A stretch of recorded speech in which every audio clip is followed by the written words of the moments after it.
আসসালামু আলাইকুম ভিউয়ার্স। তো দেখতে পাচ্ছেন আমরা আবার আমাদের শখের খামারে চলে আসছি। তো আজকে কি জন্য আসলাম, আজকে ভিডিওটা কিন্তু খুবই গুরুত্বপূর্ণ।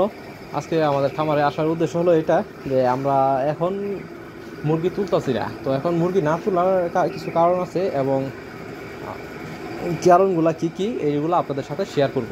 তো এক নাম্বার কারণ হলো এখন প্রচণ্ড গরম। প্রচণ্ড গরমে মুরগি আমাদের বড় করে কষ্ট করে বড় করে তুলবো, সমানে স্টক করে মারা যাইব। তারপরে দুই নাম্বার কারণ যেটা হলো, এটা হলো এখন বৈশাখ মাস চলতেছে।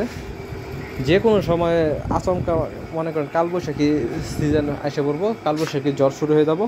তো কালবৈশাখী জ্বর শুরু হয়ে গেলে কিন্তু আমাদের খামারে এই যে আমরা যে বাইরে দিয়ে পলি দিয়ে রাখছি, নেটের বাইরে দিয়ে পলি দিয়ে যাতে টাইকা রাখছি, এগুলো দূরে রাখা অসম্ভব হয়ে পড়ে। পলির ভিতর দিয়ে কীভাবে চিপা চাপা দিয়ে বাতাস ঢুকিয়া এগুলাকে ছিঁড়া ফেলতে থাকে। তো এটা হলো দুই নম্বর কারণ, এই দুই নম্বর কারণ। এবং তিন নম্বর কারণ যেটা, এটা হলো এখন বাচ্চার রেট অনেক হাই, প্রচুর হাই, বাচ্চার রেট প্রচুর বেশি।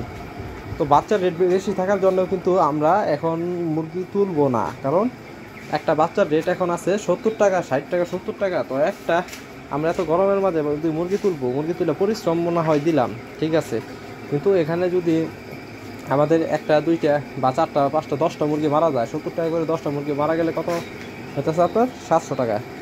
তো 700 টাকা যদি এখানে নাই হয়ে যায়, তারপরে ওই মুরগি কতটা খাবার খাইতেছে, কতটা কারেন্ট বিল আছে, খরচ আছে, ভাড়া আছে, সব কিছু মিলাই দেখা যাবে আমার দুই চারটা বাচ্চা মারা গেলে 1000 টাকা নাই। এরকম আমাদের এই কারণে গরমের কারণে মুরগি মারা গেছে 18 পিস। তো 18 পিস মুরগির মাঝে কিন্তু আমাদের অনেকটাই মোটামুটি লস হয়েছে। তো আমরা কিন্তু এবারে সঠিকভাবে ব্রুডিং করতে পারি নাই, যার ফলে মুরগিগুলো আমাদের ঠান্ডা লাগেছিল।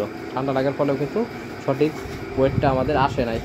তো আপনাদের আমরা দেখাচ্ছি এই মুরগিগুলো আমাদের আজকে, এই মুরগিগুলোর বয়স হলো 33 দিন। 33 দিনে আমাদের মুরগি ওয়েট 2 কেজি প্লাস আসছে, এবং যেগুলো ঠান্ডা লাগে আসছিল ওইগুলো 100 গ্রাম কি 200 গ্রাম ওজন কম আসছে।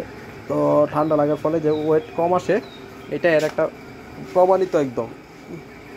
আলহামদুলিল্লাহ, এগুলাকে আমরা আজকে জবাই করে রেখে দিব। তো পরে আমরা নিজেরাই খাইয়ে ফেলবো। আপনারা অবশ্যই দোয়া করবেন যাতে এগুলো আল্লাহর রাস্তায় কবুল হয়।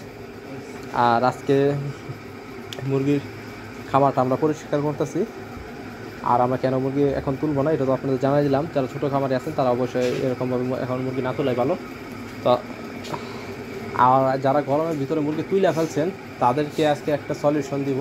এটা হলো আপনাদের যে এই টিনের চালগুলো আছে, বা আপনারা সিমেন্টের চাল ব্যবহার করছেন, যেটাই ব্যবহার করছেন, আপনারা অবশ্যই গরমের মাঝে যখন অতিরিক্ত রোদ উঠবে তখন ঠান্ডা পানি দিবেন, চালের উপর ঠান্ডা পানি মেলা দিবেন, এবং মুরগির উপর পানি স্প্রে করে দিবেন। কারণ আমরা যেভাবে দিছি আপনাদেরকে অবশ্যই দেখাইছি, আমরা যেভাবে দিছি আপনারা তো দেখছেন। এর মধ্যে যারা আমাদের পুরাতন গ্রাহক আছে, যারা আমাদের ভিডিওগুলো দেখেন, তারা অবশ্যই এই বিষয়গুলো দেখছেন যে কীভাবে এত গরমের মাঝে মুরগিগুলোকে বাঁচায় রাখবেন। তো আলহামদুলিল্লাহ এই বিষয়টা আমরা অবগত করছি। তো আজকে আমাদের চ্যানেলে আপনারা যে কোনো বিষয়ে ভিডিও খুঁজলে কিন্তু আপনারা পেয়ে যাবেন। তো এখনও পর্যন্ত যারা আমাদের চ্যানেলটা সাবস্ক্রাইব করে রাখেন না, অবশ্যই সাবস্ক্রাইব করবেন, এবং ভিডিওগুলো যদি ভালো লেগে থাকে তাহলে অবশ্যই লাইক দেবেন। তো আজকে ভিডিও এই পর্যন্তই। সকলে ভালো থাকবেন, সুস্থ থাকবেন। আসসালামু আলাইকুম।